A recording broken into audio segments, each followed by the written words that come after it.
पुण्यश्लोक देवी अहिल्याबाई होळकर की त्रिशताब्दी का ये वर्ष है। हमारे लिए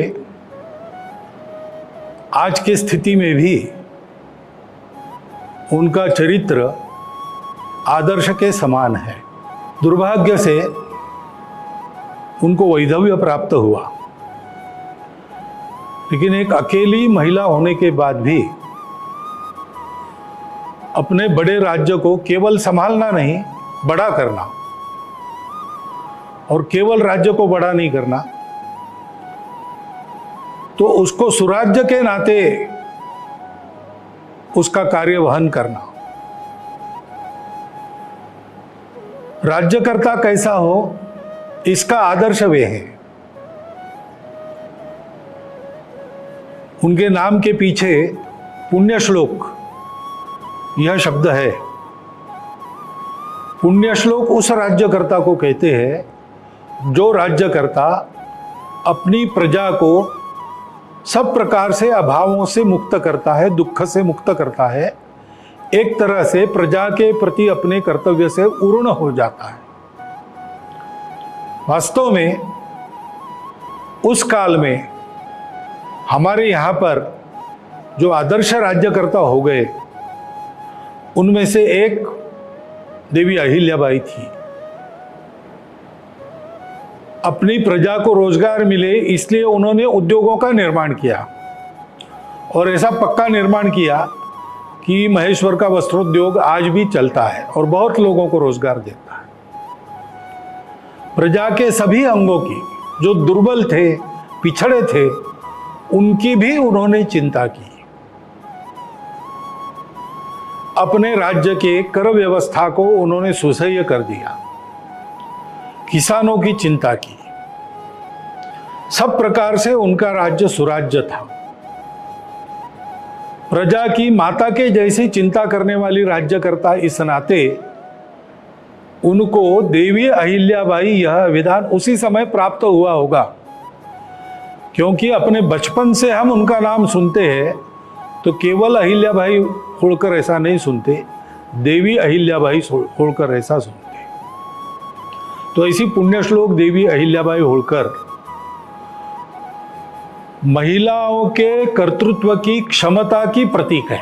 मातृशक्ति के सशक्तिकरण की बात आज हम करते हैं, लेकिन मातृशक्ति कितनी सशक्त है और क्या क्या कर सकती है, कैसे कर सकती है, इसका अनुकरण करने लायक आदर्श देवी अहिल्याबाई ने अपने जीवन से हम सब लोगों के सामने रखा है।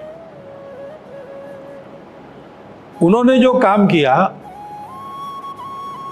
वो अनेक प्रकार से विशेष है।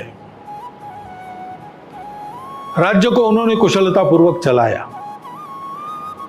उस समय सभी राज्यकर्ताओं से उनके संबंध मित्रता के थे। इतना ही नहीं तो आसपास के सभी राज्यकर्ता भी उनको देवी स्वरूपा मानते थे।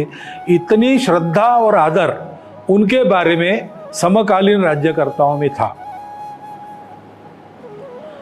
राज्य पर कोई आक्रमण न हो इसलिए समर नीति की जानकार ऐसे भी उनको जाना जाता है। बड़ी सेना लेकर राघोबा दादा आए थे, लेकिन उन्होंने अपने नीति से और बिना संघर्ष के उस आपत्ति का निवारण कर दिया।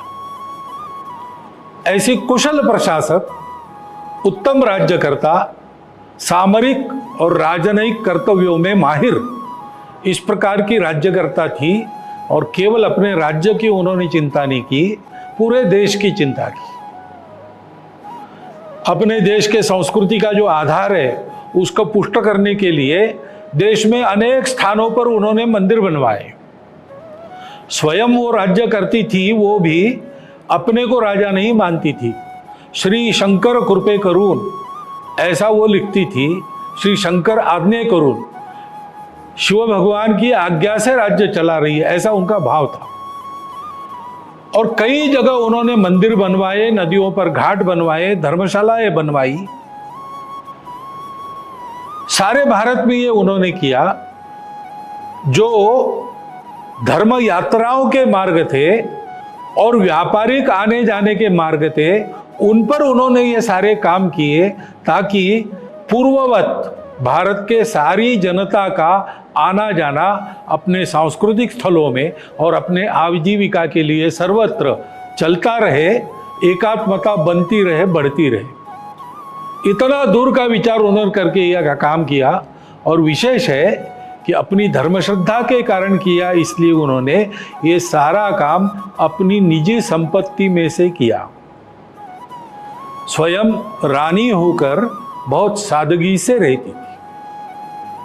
इस प्रकार प्रजा का पालन, राज्य का संचालन, राज्य की सुरक्षा, देश की एकात्मता, अखंडता, सामाजिक समरसता, सुशीलता और सादगी, इनका आदर्श रखने वाली एक महिला राज्यकर्ता, आदर्श महिला। इस प्रकार पुण्य श्लोक देवी अहिल्याबाई का चित्र हमारे सामने है। आज की हमारी स्थिति में भी हमारे लिए वो एक आदर्श है। उनका अनुकरण करने के लिए इस वर्ष भर उनका स्मरण करने का प्रयास सर्वत्र चलने वाला है। यह अतिशय आनंद की बात है।